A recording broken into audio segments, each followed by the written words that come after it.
We've done something that sounds impossible. We moved antimatter across buildings like it was just another lab sample. And still, it refuses to play by the rules. Antimatter should have disappeared billions of years ago. So why does it keep showing up? Why does it keep misbehaving? And why, after throwing billions of dollars at this mystery, are the smartest minds on Earth even more confused? This is not just about rare particles anymore. This might be the edge of a discovery that changes everything we thought we knew about the universe. The Antimatter Paradox. Let's rewind back to the beginning of time. When the Big Bang exploded into existence, it should have produced equal parts matter and antimatter. That's not a guess. That's what our best physics tells us. For every electron, a positron. For every proton, an antiproton. And when these opposites meet, they annihilate. Instantly. Gone. No leftovers. Just energy. But look around. You're here. I'm here. Matter one. Somehow, somewhere, in the tiniest fraction of a second after the universe was born, something tipped the scales.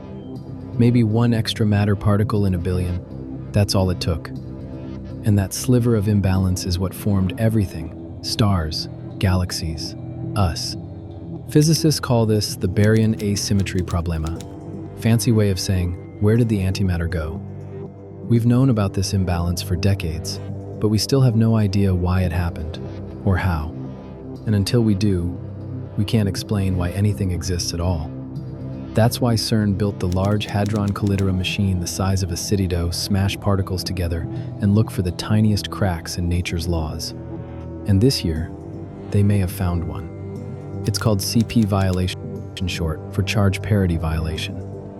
In theory, if you take a particle, flip it to its antimatter version, and mirror its motion, it should behave exactly the same. That's CP symmetry.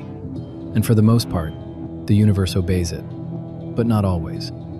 In the 1960s, scientists noticed tiny violations in particles called mesons, but they were too weak, too rare.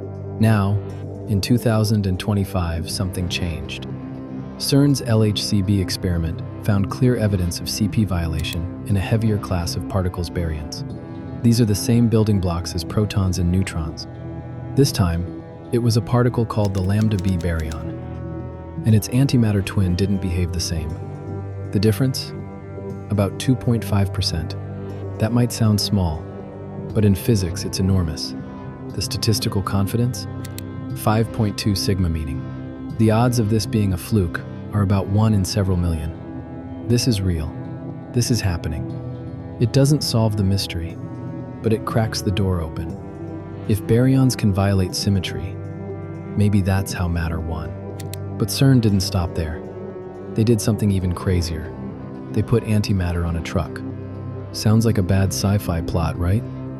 Except it's not fiction, it's real.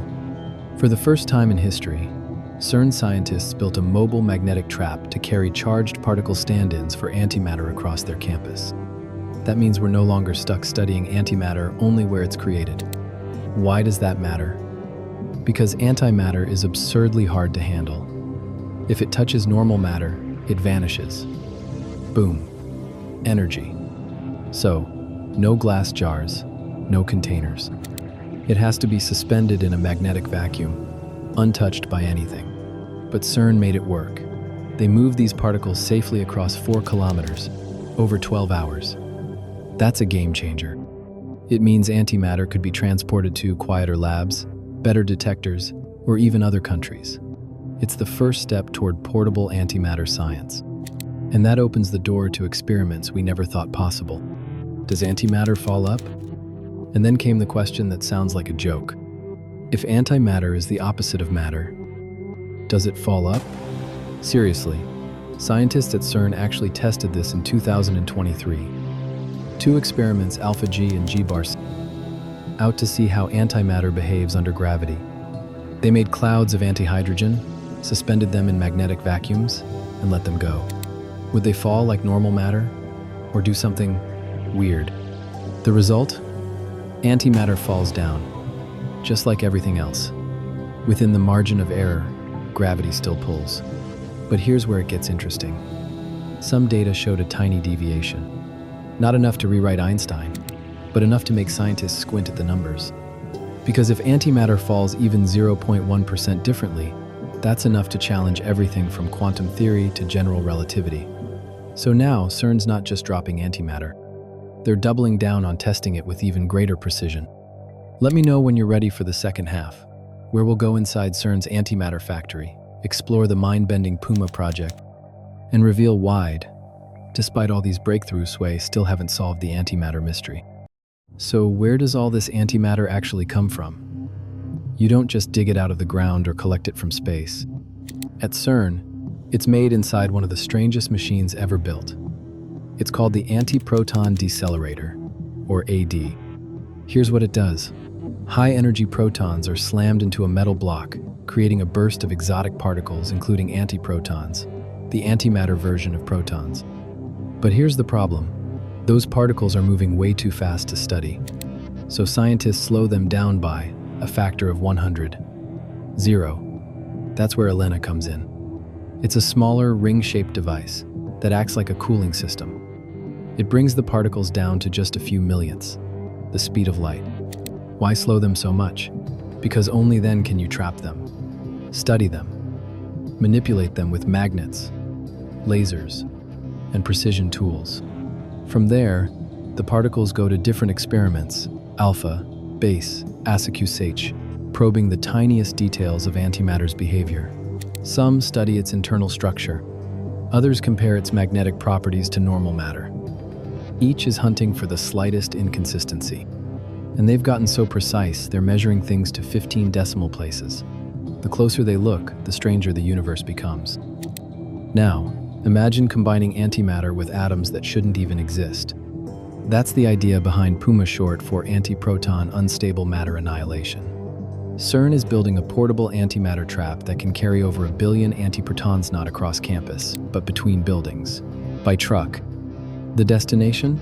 A lab called ISOLD, where physicists create exotic, short-lived atomic nucleatoms that decay in seconds, sometimes milliseconds.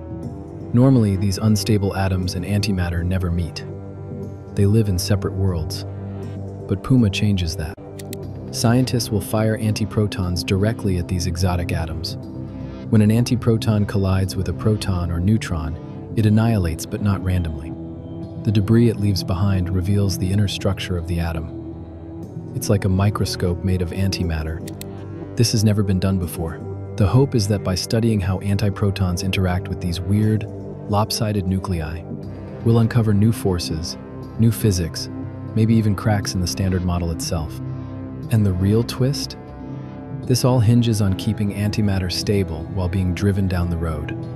If that works, it opens a future where antimatter can be shipped between countries to new labs for new missions. It becomes mobile-land that changes the entire field. No signs of new physics, yet something's off. You might think with all this, the CP violation, the gravity tests, the antimatter transport, the billion-dollar detector suite have cracked the antimatter mystery by now. But we haven't. That's the weird part. All this work, and the laws of physics, still mostly hold up. No new forces, no mystery particles, no headline-breaking discoveries. Just frustration. Because all these results, the ones we've been waiting years for, still don't explain why matter won. Even the CP violation in baryons, while real, is still too small. The gravity experiments? So far, antimatter falls like matter. The ultra-precise tests of CPT symmetry? Nothing unusual. It's like chasing a ghost. We know something tipped the early universe toward matter, but every time we think we're close, the data pulls us back. Almost, but not quite. But this isn't failure. This is what real science looks like, because every nothing unusual result shrinks the dark. It tells us where not to look. It narrows the path. It sharpens the mystery. The scientists at CERN aren't pretending they have the answers. They're doing something harder, admitting that we still don't know, that the universe is hiding something deep, something subtle, maybe a hidden force, maybe a ghost particle, maybe symmetry itself is a lie. But here's the crazy part. Every time the universe almost gives us the answer and pulls it back, it means we're getting closer. Because when physics breaks, even just a little, that's where discovery begins. So if antimatter keeps misbehaving, good. It means the rules are ready to change. If this left you with more questions than answers, good. That's exactly where the mystery lives. Like and subscribe if you want to go deeper. This story isn't over. In fact, it's just getting started.